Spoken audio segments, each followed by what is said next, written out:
Hello. Today we are with Katharine McLennan, one of my dear colleagues, and she's an expert in anything that has to do with leadership and coaching. So, welcome, Katharine. How are you Thank you, today? Silvia. It's so nice to see you, as always. Thank you. Tell us a little bit about yourself so the audience know who you are. Oh, look, I always start with this Japanese proverb that starts with strategy without operations is a daydream. Operations without strategy is a nightmare. Mm-hmm. And anything without culture just doesn't make sense. And it all comes down to really understanding the self. And that's my career, really. I started as a strategist with corporate. I directed the operations planning for the Olympics. And then I found out that nothing happens unless leadership is in place. And for the last 20 years, 23, I've been working in leadership, culture, coaching, and for the last 10 years, I've added psychotherapy. And this is probably going to underline a lot of what we're talking about. That sounds fantastic, particularly because we are seeing an epidemic of anxiety, mental health issues, including depression. How does this play a role in terms of how we lead organizations, how we lead our teams, and how coaches need to coach moving forward? Yeah, I think, Sylvia, you taught everybody that we're now in a different age, and from the industrial age to the information age, and we are certainly now in the imagination age. And that's so critical. As you've argued, we have this thing called creator leaders. And I have spent the last couple of days on ChatGPT. And I can tell you, it's not even artificial intelligence. It blew my mind, which is a good thing because humans are now going to have to go beyond their mind. And they're going to have to use imagination because the computers can do the intelligence.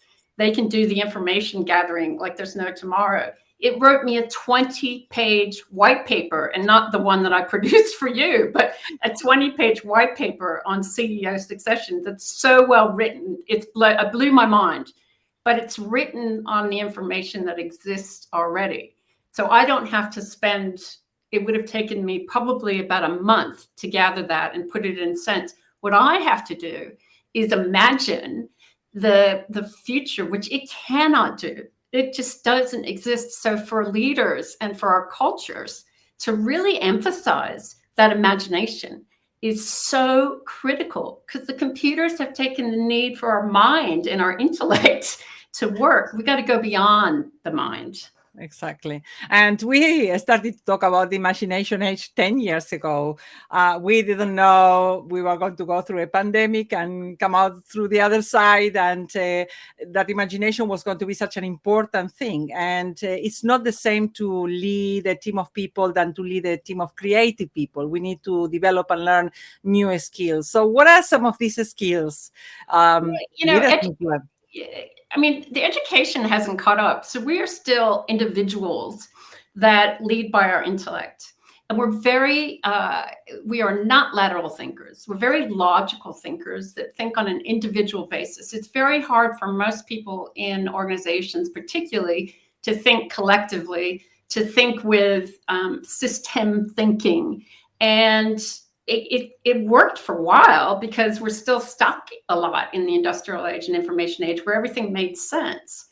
And somebody that was a bank teller could become a CEO in the banking just by the experience of doing last year plus or minus 10%. Well, we knew, and you knew 10 years ago, that it wasn't going to work. And what was interesting about COVID was that it accelerated the confusion and the need to do things completely differently that we'd never done before in 200 years.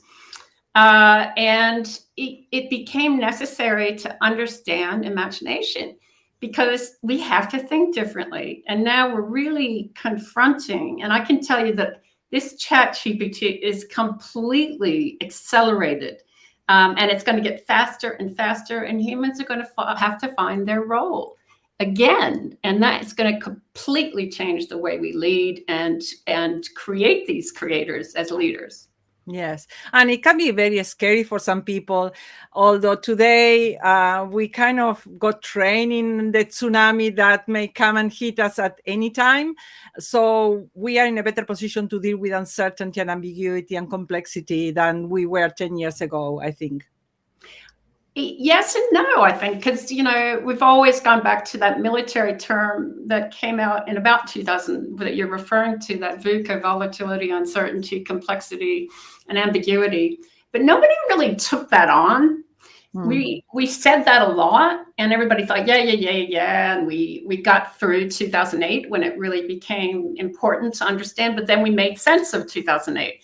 And we punished all the banks, well, at least not their executives. We punished all the banks, and we dealt with Enron, and we did all that stuff, but we went straight back to logic and intellect. And now it's, yes, yeah, the pandemic really woke us up to some degree, but I'm now seeing revert. And we're going back to the old ways because we don't know new ways. We don't. And it's kind of frustrating me to watch.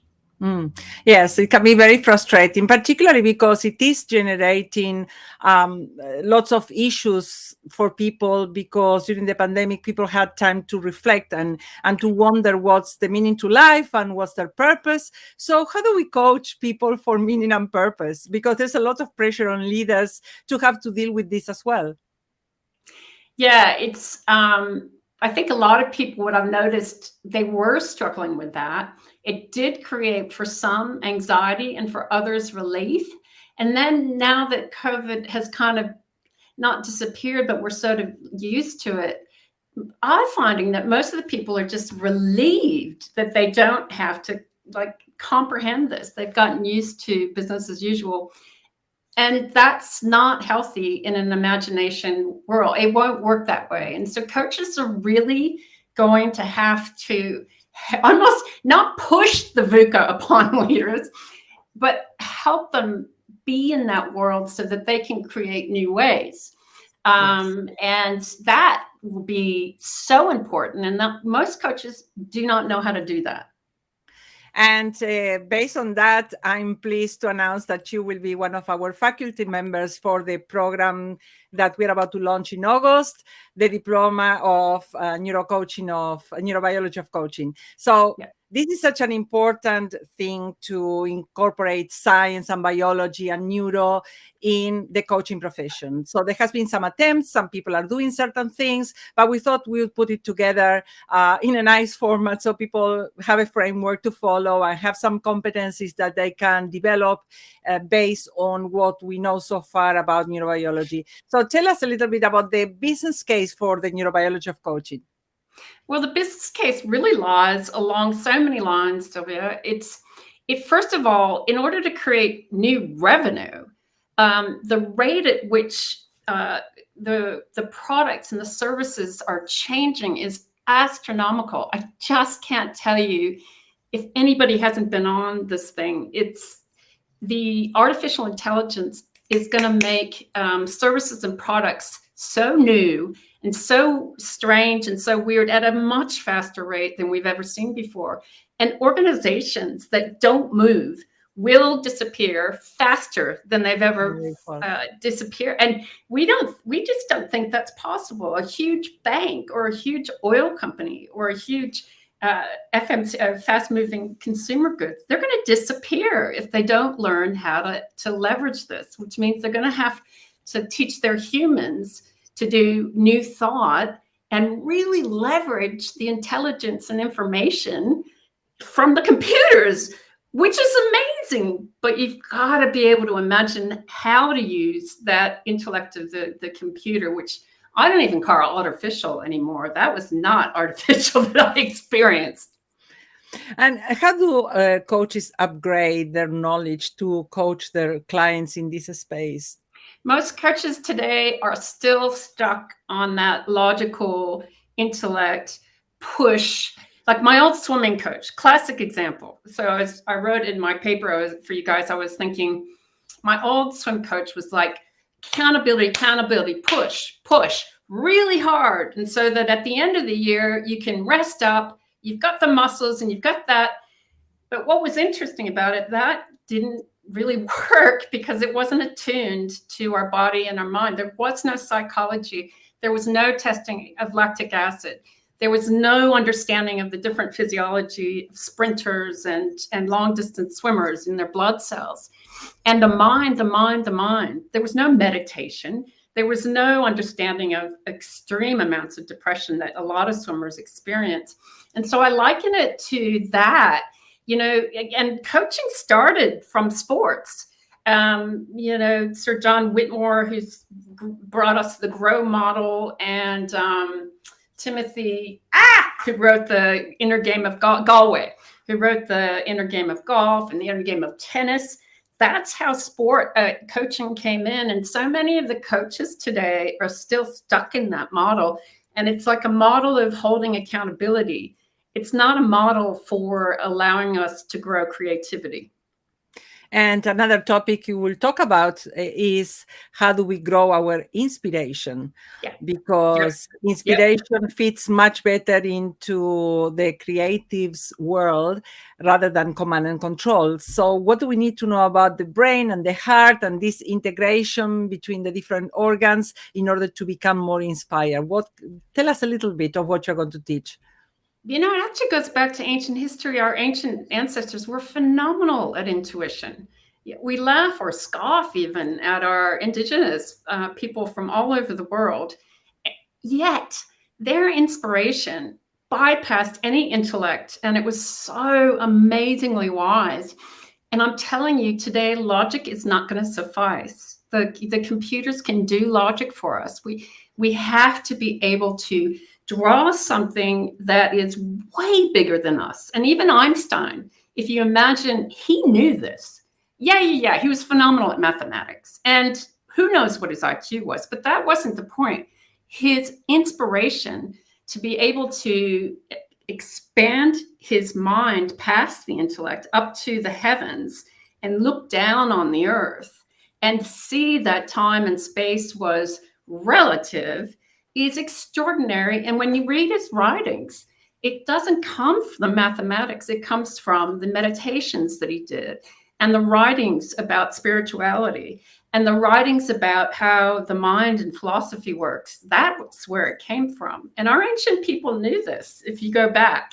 So I find that all fascinating. It's not, sure, there's no doubt the mathematics, but even mathematics is inspirational. Look at anyway. The lives of so many mathematicians that can shed some light into some of the practices and habits we need to develop. I think that in order to wrap this amazing conversation with you today, it is more about learning how to tap into these old practices. Many people are talking about meditation. Very few people practice it. And many people talk about yoga. Very few people practice it every day. And how these old or ancient practices can help us tap into this inspiration, intuition, imagination is something that we need to incorporate as a business as usual. So replacing the linear, goal-directed habits by something that we allow ourselves to tap into in order to change the way we are thinking, to become more adaptable, more flexible. I think that's the solution or part of the solution to these challenges that humanity is facing and will be facing.